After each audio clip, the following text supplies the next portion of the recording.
자꾸만 전세계의 관심과 주목을 받으며 인싸로 거듭나고 있는 한국을 보며 아싸로 전락하고 있는 일본이 울상을 짓고 있습니다. 그나마 일본은 G7에 포함되어 있다는 점을 위안 삼아 한국보다 더 선진국이라는 자부심을 가지고 있었는데요. G7 체제 변경 가능성이 높아지자 착잡한 심정을 감추지 못하고 있습니다. G7은 주요 7개국 모임으로 미국, 영국, 프랑스, 독일, 이탈리아, 캐나다, 일본 등 선진 7개 국가를 지칭합니다. 세계 경제가 나아갈 방향과 각국 사이의 경제정책에 대한 협조 및 조정에 관한 문제를 논의하기 위한 모임인데요. 지난 1일 트럼프 대통령은 문재인 대통령에게 전화를 걸어 G7 확대 정상회담에 참석해 줄 것을 요청했습니다. 문 대통령은 기꺼이 응하겠다고 답변을 전했다고 합니다.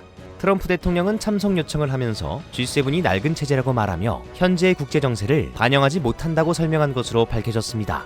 때문에 G7을 G11이나 G12 체제로 확대하는 방안을 모색하고 있다고 하는데요. 트럼프 대통령이 새롭게 합류를 했으면 한다고 강력하게 주장하고 있는 4개 국가 중 한 나라는 한국입니다. 이번 바이러스 사태로 인해 한국의 국격이 엄청나게 높아진 것 같지 않나요? 밉상일 때가 참 많은 트럼프 대통령이지만 이전 미국 대통령들에 비해서 한국에 이득을 주는 정치인이라는 것은 부정할 수 없는 듯합니다. 트럼프 대통령이 이번 G7 정상회의에 한국, 호주, 러시아, 인도를 초대하고 싶다고 밝히자 일본은 복잡한 속내를 감추지 못하고 있습니다. 한국과 호주가 참가하게 되면 아시아 유일 참가국이라는 일본의 의미가 퇴색될 수 있다며 안절부절하고 있는 상황이라고 하는데요. 특히나 한국의 참가를 안입곱게 바라보고 있다고 합니다. 저놈의 놀부심보는 언제쯤 고쳐질까 싶네요. 좀 웃긴 사실이 있는데요. 일본은 미국과 오랜 기간 동맹관계를 유지해왔지만 일본 정부는 정상회의 연기와 참가국 확대와 관련하여 미국으로부터 정식 연락을 전혀 받지 못한 것으로 밝혀졌습니다. 참가국 맞나요? 따로 판 카톡 단체방에 초대받지 못한 아싸 느낌입니다. 아베 총리는 트럼프 대통령이 추진한 G7 정상회의와 관련해 세계 정상 가운데 유일하게 참가 의사를 명확하게 밝힌 바 있습니다. 미국을 다녀온 뒤 2주간 격리를 해야 하는 것도 감수하겠다고 말했죠. 그런데도 정식적인 연락을 받지 못했으니 체면이 말이 아닐 것 같습니다. 이쯤 되면 거의 무시를 하고 있다고 봐도 무방하지 않을까요? 실제로 일본에서는 아베 총리가 트럼프 대통령에게 지나치게 끌려다닌다는 비판이 나오고 있습니다. 현재 상황을 부정하고 싶었던 것일까요? 일본은 트럼프 대통령의 발언을 애써 부정하며 정신 승리를 시작했습니다. 일본 외무성 관계자는 정상회의 멤버를 갑자기 4개국이나 늘리는 것은 무리라는 발언을 했으며 G7을 G11이나 G12로 늘리려면 기존 참가국들의 동의가 필요하기 때문에 미국이 마음대로 정하기는 어려울 것이라는 주장을 내놓았습니다. 그러면서 일단은 한국을 정식 멤버가 아닌 초청국으로 초청했을 것이라는 생각을 산케이 신문에 전달했습니다. 그러나 영국의 대표적 언론인 타임즈에서는 이미 지난 5월 말 G7 정상회의에 한국과 호주, 인도를 포함시켜 새로운 체제를 만들자는 보도를 전했습니다. 이러다가 6표의 찬성표, 1표의 반대표가 나오는 것 아닐까 싶네요. 한 표는 안 봐도 비디오겠죠. 일본의 초청국 발언에 한국 정부는 곧바로 G7 정상회의 초청은 일회성 초청이 아닌 G11이나 G12라는 새로운 체제의 정식 멤버가 된다는 것을 뜻한다고 밝혔습니다. 칼같이 일본의 헛소리를 차단한 것인데요.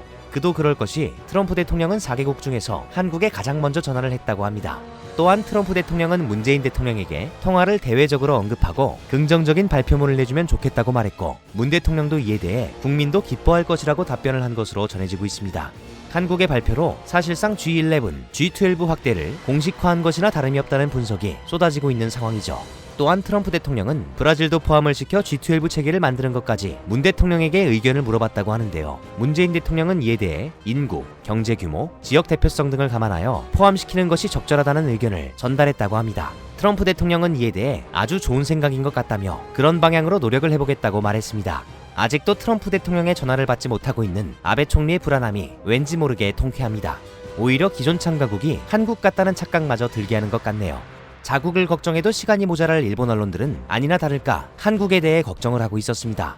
아직도 미국의 정식 연락을 받지 못한 자국에 대한 분석이나 보도해야 하는 것이 아닐까 싶은데요. 대표적으로 산케이 신문은 트럼프 대통령이 G7에 한국을 초청하는 것은 한국에게 미국과 중국 어느 편에 설 것인지 압박하는 의도라는 분석을 보도했습니다. 쉽게 말해 한국이 G7에 합류하면 미국과 중국 사이에 껴서 고생을 할 것이라는 걱정이었는데요. 사실 애초에 한국이 미국과 중국 사이에 끼이지 않은 적이 있었나 싶습니다. 그냥 한미동맹, 한중관계 개선을 둘 다 하는 것이 맞지 않나 생각되는 이유입니다. 한국은 한국 아세안 체제를 갖추며 현재 동아시아에서 중국과 일본에 버금가는 세력으로 올라섰습니다. 이래저래 어차피 미국과 중국은 모두 한국이 필요한 상황이기 때문에 그 둘 사이에 끼인다고 해서 일본이 한국을 걱정할 것까지는 없다는 이야기입니다. 걱정도 유분수입니다. 만일 한국이 G7에 합류하여 일본급 선진국 대우를 받게 되는 날이 오면 아세안은 더욱 한국과 돈독한 관계를 유지하고 싶어 할 것이고 연합의 힘은 더욱 강해질 것으로 예상됩니다. 미국, 영국 등 대표적 선진국으로 분류되는 나라들이 한국을 대하는 태도, 그리고 일본을 대하는 태도가 너무나 다르게 느껴지지 않나요? 일본 네티즌들은 현재 믿을 수 없다는 반응과 한국은 적절한 나라가 아니라는 의견, 영국이 노골적으로 한국을 초대한 것에 대해 서운하다는 의견 등을 나누고 있습니다.